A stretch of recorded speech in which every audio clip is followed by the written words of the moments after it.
Hello বন্ধুরা, তোমরা সবাই কেমন আছো? আশা করছি সবাই ভালো আছো। তো আমি পাপিয়া, আমার চ্যানেলের আরেকটি নতুন ভিডিওতে তোমাদের অনেক ওয়েলকাম আর অনেক ভালোবাসা।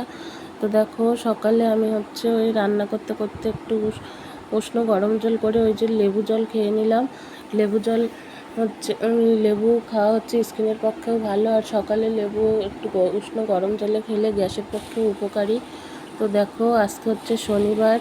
তো শনিবার আসলেই রান্নার ঝামেলা। আগের দিন থেকেই ভাবতে থাকি কি রান্না করব, কি রান্না হবে, যেহেতু নিরামিষ রান্না, আর আমার ছেলে নিরামিষ একদমই খেতে চায় না। তো এই যে আমি আজকে রান্না করব পনির পোস্ত করব, আর মুগ ডাল করব, আর ভেন্ডি দিয়ে আলু দিয়ে ভাজা করব। মুগ ডালটা খেতে যদিও বা পছন্দ করে না আমার বাড়ি, আমিও পছন্দ করি না, আর আমার ঘরেও কেউ পছন্দ করে না। মুসুর ডালটাই পাতলা করে করলে ভালো লাগে। তো মুগ ডালটাও পাতলা, বেশি ঘন করিনি, মুগ ডাল একটু ঘন করলে ভালো লাগে, একটু পাতলা করেই করেছি। তারপরে ওই দেখো, ওই তেলের ভেতরে আমি তেল গরম হলে পনিরগুলো লাল লাল করে ভেজে নিয়েছি। ওই একই তেলে একটু হলুদ, একটু নুন দিয়ে আলুগুলোও আমি লাল লাল করে ভেজে নেবো। দেখো একটু লেগে লেগে মতো যাচ্ছে, যেহেতু এই কড়াইটা না 2 দিন আগে নেওয়া হয়েছে। আগের কড়াইটা, ওটার লোহার কড়াই, ওটাও ভালো ছিল, কিন্তু ওই কড়াইটা না কেমন একটা হয়ে গেছিলো। অনেক দিনের পুরনো কড়াই, তো আমার শাশুড়ি মায়ের হাতের অনেক দিনের নাকি কড়াই, কিন্তু ওটাই আবার ভাজাভুজি করলে খুব ভালো হয়, একটুও লেগে যায় না। অনেক দিনের কড়াই তো, ওটা কেমন পাতলা মতো হয়ে গেছিলো, তাই ওই কড়াইটা এখন বাধ্য হয়ে বাদ দিতে হয়েছে। এই কড়াইটা আবার নতুন নেওয়া হয়েছে। তারপর দেখো, ওই আলুগুলো আমি লাল লাল করে ভেজে তুলে নিয়েছি। তারপরে ওই একই তেলে ওই দেখো তেজপাতা, শুকনো লঙ্কা, জিরে দিয়ে দিয়েছি। ওগুলো একটু নেড়ে চেড়ে একটু ভাজা ভাজা হলে তারপরে আমি ওই টমেটো দিয়ে দিলাম। তারপরে লঙ্কার গুঁড়ো, হলুদ, জিরের গুঁড়ো,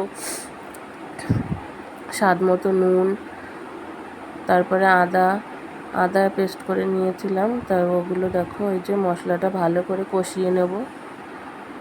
ওই দেখো, মশলাটা ভালো করে কষিয়ে যখন তেল ছেড়ে যাবে তখন ওই যে আলুগুলো দিয়ে দিলাম। এবার আলুগুলো দিয়ে আর একটু বেশ কিছু সময় কষিয়ে নিতে হবে। তারপরে এই দেখো, খুব ভালো করে কষে তেল ছেড়ে গেলে ওর ভেতরে এই যে জল অ্যাড করে দেব।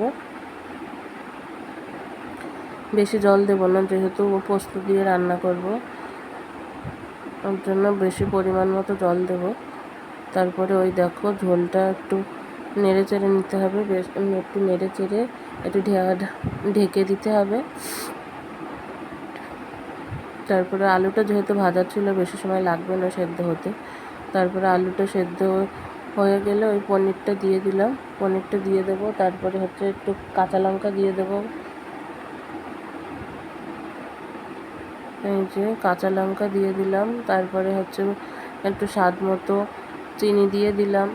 তারপরে একটু বেশ কিছুটা ঘি দিয়ে দিলাম, যাতে ফ্লেভারটা ভালো আসে। তো এই দেখো, তারপরে রান্নাবান্না আমার সব কমপ্লিট হয়ে গেছে। এই যে আমি এখন সকালের 11টার মতো রান্নাবান্না কমপ্লিট। এবার সকালের ব্রেকফাস্ট করে নেবো, ছেলেকে খাই নেবো। তো আজকের ভিডিওটা এই পর্যন্ত, টাটা।